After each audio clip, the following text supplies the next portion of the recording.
হিমোগ্লোবিনের ভাঙ্গন এই টপিকটা তোমাদের জন্য খুবই ইম্পর্টেন্ট এবং পরীক্ষাতে কিন্তু এই টপিক থেকে আর কি এমসিকিউ আসে। চলো এই টপিকটা একটু আমরা শিখি এবং এইখানকে আমরা হচ্ছে মূলত আজমল স্যারের পাশাপাশি আলিম স্যারেরও কিছু দিয়ে একটা তথ্য পড়বো। এবং চলো দেখো ক্লাসে হিমোগ্লোবিন, তাই না, কি বলছে হিমোগ্লোবিন। দেখো হিমোগ্লোবিনের যদি ভাঙ্গনটা আমরা একটু পড়ি, দেখো বলতেছে দুইটা সেকশনে আর কি ভাগ হবে। একটা হচ্ছে দেখো আমাদের কি কি অংশ, ঠিক আছে, একটা হচ্ছে হিম, তাহলে একটা হচ্ছে হিম, ঠিক আছে, একটা কি বলছে হিম, আর আরেকটা অংশ হচ্ছে কি বলতো আমাদের গ্লোবিন। তাহলে একটা অংশ পাইছি হচ্ছে আমাদের কি পাইছি হিম অংশ, একটা পাইছি হচ্ছে গ্লোবিন অংশ, ঠিক আছে। আসলে হিমটা কি আর গ্লোবিনটা কি এটাও আমাদেরকে একটু জানতে হবে। তাহলে মনে রাখবা যে আমাদের এই যে গ্লোবিন অংশ, এই হচ্ছে গ্লোবিন অংশ আর এই হচ্ছে আমাদের হিম অংশ, ঠিক আছে। তাহলে এই দুইটা আসলে কি, ঠিক আছে, তাহলে এই দুইটা আসলে আমাদের কি। তাহলে দেখো হিমটা মনে রাখবা, হিম হচ্ছে আমাদের কি বলতো লৌহ ঘটিত রঞ্জক, কি বলছে লৌহ ঘটিত, লৌহ ঘটিত রঞ্জক, লৌহ ঘটিত রঞ্জক মনে রাখবা। আর গ্লোবিন যে অংশটা, ঠিক আছে, এটা একটা আমাদের প্রোটিন অংশ। গ্লোবিন যে অংশটা এটা হচ্ছে আমাদের একটা প্রোটিন অংশ। এখন এই প্রোটিন অংশ বইতে যদি একটু পড়তে যাও, ঠিক আছে, আজমল স্যারের বইতে পাবা প্রোটিন অংশ।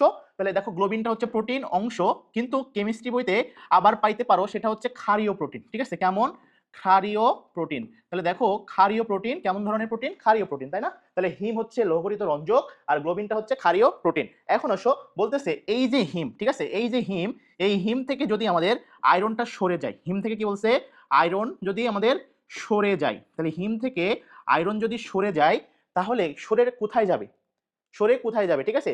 মনে রাখবা যদি হিম থেকে আয়রনটা সরে যদি আমাদের যকৃতে যায় আর রক্তে পরিবাহিত হয়, ঠিক আছে, একটা বলছে দেখো যকৃত, একটা বলছে হচ্ছে আমাদের যকৃত আর একটা বলছে হচ্ছে রক্ত। তাহলে দেখো যদি যকৃতে যায় তখন কি রূপে যায়, এই যকৃতে যায় হচ্ছে ফেরিট্রিন রূপে, ঠিক আছে, ফেরিট্রিন, এটা মাথায় রাখবা ফেরিট্রিন রূপে, ফেরিট্রিন রূপে। তাহলে কি বলতেছে ফেরিট্রিন রূপে, ঠিক আছে। এখন আসো তাহলে যকৃতে যায় ফেরিট্রিন রূপে আর রক্তে পরিবাহিত হয় কি হিসাবে, সেটা হচ্ছে ট্রান্সফেরিন, এটা আলিম স্যারের বইয়ের তথ্য, ঠিক আছে। তাহলে রক্তে আমাদের কি বলছে রক্তে হচ্ছে আমাদের পরিবাহিত হয় কিভাবে ট্রান্সফেরিন রূপে, ঠিক আছে, ট্রান্সফেরিন মাথায় রাখবা খুবই গুরুত্বপূর্ণ, ঠিক আছে, ট্রান্সফেরিন। তাহলে দেখো আমরা মোটামুটি পড়ে ফেলছি আমাদের হিম, দেখো দুইটা অংশ হিমোগ্লোবিনের, সেটা বলছে দেখো হিম একটা গ্লোবিন, গ্লোবিন অংশটা হচ্ছে আমাদের প্রোটিন অংশ বা ক্ষারীয় প্রোটিন আর এটা হচ্ছে আমাদের লৌহঘটিত রঞ্জক। আর এইখান থেকে যদি আমাদের হিম অংশ থেকে লৌহটা যদি সরে যায়, সরে দেখো যকৃতে যদি জমা হয়, ঠিক আছে, যকৃতে যদি আমাদের জমা হয় তাহলে কি হিসাবে জমা হবে ফেরিট্রিন হিসাবে। আর রক্তে যদি পরিবাহিত হয়, রক্তে কি বলছে পরিবাহিত হয়, রক্তে যদি আমাদের পরিবাহিত হয় তাহলে কি হিসেবে বাহিত হবে ট্রান্সফেরিন রূপে, এটা মাথায় রাখবা খুবই গুরুত্বপূর্ণ। এবং এই তথ্যটা হচ্ছে আমাদের আলিম স্যারের বইয়ে আছে, ঠিক আছে, এটা হচ্ছে আমাদের আলিম স্যারের বইতে আছে।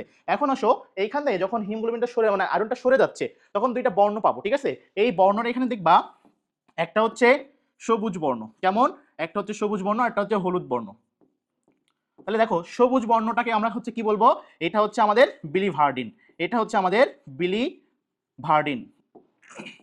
আর হলুদ বর্ণ যেটা এটাকে হচ্ছে আমাদের বিলিরুবিন, এটা মাথায় রাখবা, ঠিক আছে, এটা হচ্ছে আমাদের বিলিরুবিন। এখন আসো এই বিলিরুবিনের পরিমাণ যদি বেড়ে যায়, ঠিক আছে, বিলিরুবিনের পরিমাণ যদি বেড়ে যায় তখন আমাদের একটা ডিজিজ হয়, সেই ডিজিজটার নাম কি, সেটা হচ্ছে জন্ডিস, সেটা আমাদের কি বলতো জন্ডিস, এটা মাথায় রাখবা, ঠিক আছে, এটা হচ্ছে আমাদের জন্ডিস। তাহলে দেখো বিলিরুবিনের পরিমাণটা যদি বেড়ে যায়, বিলিরুবিনের পরিমাণ যদি বাড়ে তাহলে আমাদের কি হবে জন্ডিস হবে, ঠিক আছে।